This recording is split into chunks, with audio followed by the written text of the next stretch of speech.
पति युद्ध में मारा गया। 1 बजे का टाइम हुआ, 12 पुत्रों की लाशें आंगन में आ गई।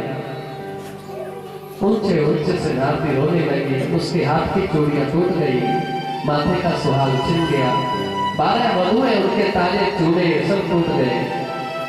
समय ने करवट बदली, 1 घंटे पुनः बाद उसके 24 पोते भी युद्ध में तबाह हो गए, मारे गए।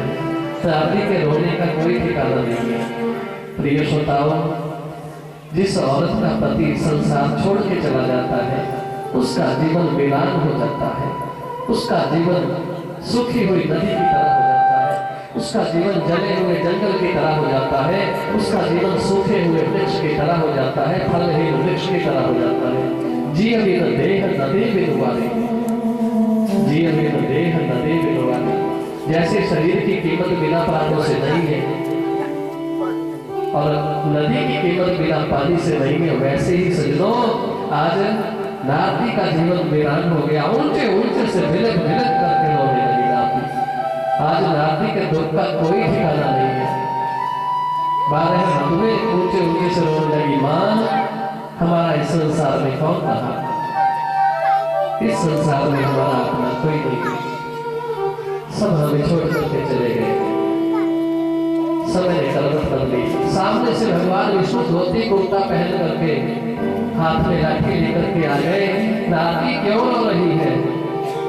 नारदी ऊंचे ऊंचे से रोने लगी। महाराज जी पूछ रही हो, ये लाशों के ढेर पड़े, मेरा सुहाग उजड़ गया, मेरी 12 वधुएं विधवा हो गई, वीरान हो गया इनका जीवन। देवी मैं आपका पुरोहित हूँ, आप एक काम करो, इस सामने बॉडी है, जाओ हाथ मुंह धो करके आओ, पिंड पत्तल तैयार करते हैं, इनको 5 पिंड जौ के आटे के देते हैं, इनका अंतिम संस्कार करते हैं। अगर घर में कोई संस्कार करने वाला ना रहे तो पुरोहित का हक बनता है कि सारा काम विधि से कराए, सारा काम विधि से कराए। नारदी विलक विलक करके रोते रोते पंडित जी को कहने लगे, अच्छा पंडित जी अब क्या करें, संसार है। जैसे बॉडी में गई, उसका पांव स्लिप हुआ, नारदी बॉडी में गिर गई, स्नान करने लगी। स्नान के बाद बाहर निकली सजनों, ना वहां लाशें रही, ना उसकी पुत्र वधुएं रही। नारदी नारद बन करके बाहर निकले, नारदी नारद बन करके बाहर निकले, आंखों से झरझर आंसू गिर रहे हैं। सामने भगवान विष्णु का विमान है और भगवान विष्णु दिव्य विमान में बैठे हुए हैं। भगवान विष्णु कहते हैं, नारद जी जल्दी आओ, आप तो कहते थे मैं यूं गया यूं आया, आप तो कहते थे मैं स्नान करके संध्या करके यूं अभी आ गया, कितना टाइम हो गया आपको? नारद जी की आंखों से झरझर आंसू गिर रहे हैं। सच कहते थे ब्रह्मा जी, सच कहते थे भोलेनाथ कि इस मत को अपने अंदर ही रखना, कहीं भगवान विष्णु के पास मत बताना, तेरा वो क्या बना देंगे, तेरी वो फुटबॉल बना देंगे, फुटबॉल। अरे नारद जी जल्दी आओ, संध्या बंदन खत्म हुआ कि नहीं हुआ? अभी माया का लोग बहुत दूर है, हमें आगे जाना है, जल्दी आओ। नारद जी आए, भगवान के दिव्य विमान के पास पहुंचे, दंडवत प्रणाम किया। भगवान मैंने माया का लोक नहीं देखना, मैंने माया का लोक नहीं देखना। नारद जी संध्या बंदन करके भी कोई रोता है, तो रो क्यों रहा है? ताजा ताजा काम हुआ था, सब बात याद थी, मेरे 12 पुत्र, मेरा पति, मेरे बच्चे सब युद्ध में मारे गए, ये क्या हो रहा था? वहां कुछ नहीं देखा, एक बॉडी, भगवान विष्णु, दिव्य विमान और एक सुंदर उद्यान बाग था। कहने लगे भगवान विष्णु नारद जी को बोलने लगे, नारद जी ये तो माया का सैंपल था, सैंपल, अभी माया का लोक बहुत दूर है, सैंपल से तो इतना डर गया, अभी माया का लोक बहुत दूर है। सजनों बसा लो मन में हरि का नाम, बाकी तो सारे संसार के धंधे सब झूठे हैं, एकमात्र मेरे कन्हैया की कथा कि सर्वोत्तम मानी जाती है। प्रेम से बोलो, बसा लो मन में हरि का नाम, बसा लो मन में हरि का नाम, बसा लो मन में हरि का नाम, मन में हरि का नाम। नकली है दुनिया सारी, नकली है दुनिया सारी, असली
जिसके ऊपर नाज होता है, जिसके ऊपर मान होता है, भगवान उसका कभी अभिमान नहीं रहने देते। क्यों?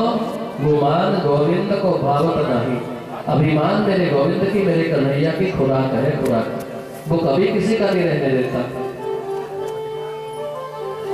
धरती माता को अभिमान कभी हुआ ही नहीं। इतनी खुदाई करो, कभी बोला किसी को कि ना करो। खोद खाद धरती सहे, काट कूट बन राय, बोल कबोल साधु सहे, औरों से सही न जाए। प्रिय श्रोताओं,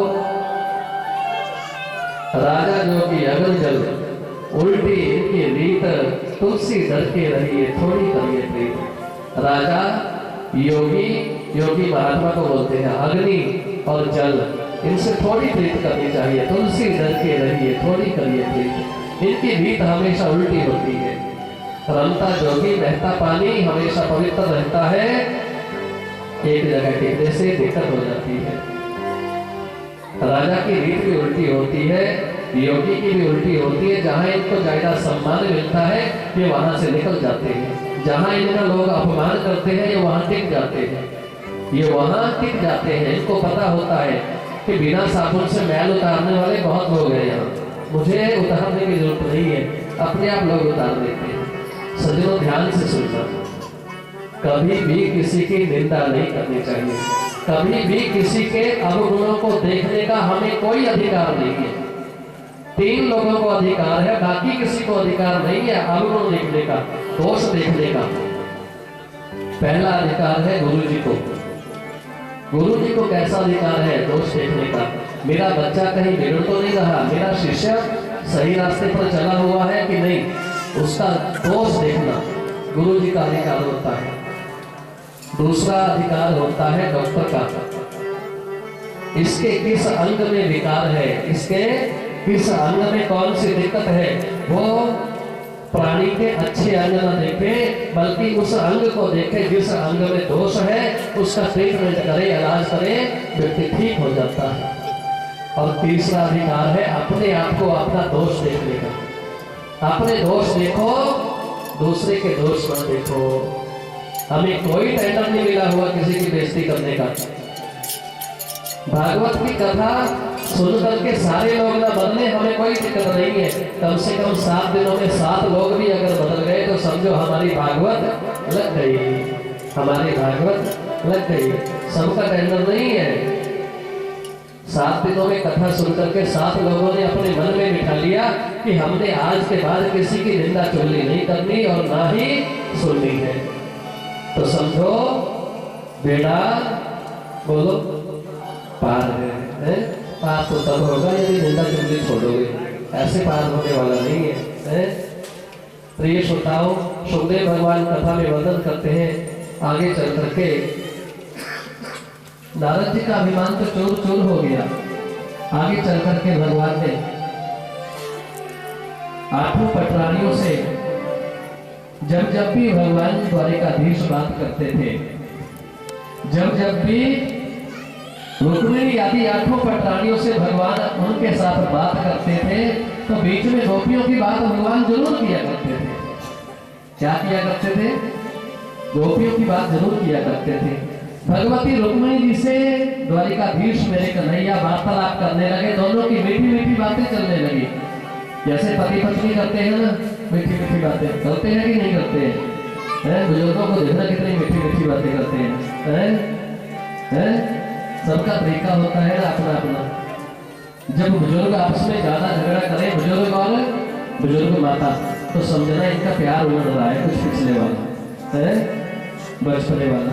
भगवान भगवती रुक्मिणी जी से बात करते थे, बात करते करते उनके मुखारबिंद से निकल गया, मेरी भोली भाली ब्रज की उजागराएं, क्या कहना उनका। वाह, इतना स्नेह मुझे करती है, इतना प्रेम करती है, क्या कहना उनका। भगवती रुक्मिणी जी को गुस्सा आ गया। क्या हुआ? भगवती रुक्मिणी जी को गुस्सा आ गया। स्वामी, जब आपने मुझसे बात करनी है तो बीच में किसी तीसरे की बात मत किया करो, मुझे बहुत गुस्सा आता है। सदैव ध्यान से सुनना, ये जो भागवत की कथा है ये जीव और ब्रह्म का खेल है, ये जीव और ब्रह्म का खेल है, ये कांचन और कामिनी का खेल है, ये सांप और नेवले की लड़ाई है। इसमें कौन जीतता है? ये सामान्य बुद्धि से समझी जाने वाली लीलाएं नहीं है सज्जनों, ये सामान्य बुद्धि से समझी जाने वाली लीलाएं नहीं है। भगवती रुक्मिणी कहने लगी मुझे बहुत गुस्सा आता है स्वामी, मैं क्या करूं, रोक नहीं पाती। जब कोई तीसरे की बात करता है तो बीच में दिक्कत हो जाती है। जब जीव आत्मा का परमात्मा से मिलन होने लगता है, अगर तीसरा कहीं बीच में माया आ जाए तो विघ्न हो जाता है। एक बात ध्यान से सुनना, जब पति पत्नी आपस में बैठ करके बात करते हैं तो बिस्तर बीच में कभी नहीं बोलता, सारी बात का उसको पता होता है। बिस्तर को सारी बात का पता होने के बाद भी मौन चुप रहता है। भगवान ने कहा देवियों, कोई समय आएगा मैं आपको बता दूंगा कि आप में और गोपियों में कितना फर्क है, आप में और गोपियों में कितना फर्क है। भगवान वहां से निकले, जाम्बुवती से बात करने लगे।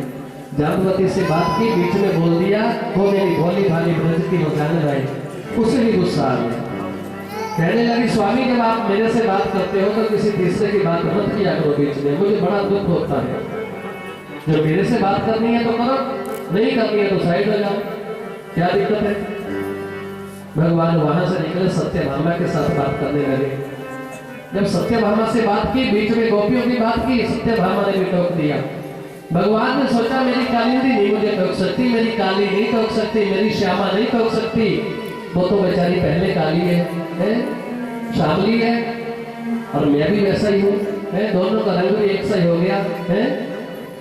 यमुना को काली बोला जाता है, भगवान की चौथी पटरानी बनी। किसी भी अवतार को लेकर के भगवान ने इतना बड़ा दर्जा किसी नदी को नहीं दिया जितना यमुना महारानी को दिया। बाहर की दुनिया में सबसे पहले चंद्रमा ने भगवान का दर्शन किया, इसलिए उनका नाम कृष्ण चंद्र हुआ। जब त्रेता में प्रभु श्री राम जी आए थे तो भी चंद्रमा बड़े रोए थे, कहने लगे आप सूर्य वंश में आए, मेरे वंश में कब आएंगे। भगवान ने कहा तो चिंता न कर चंद्रमा,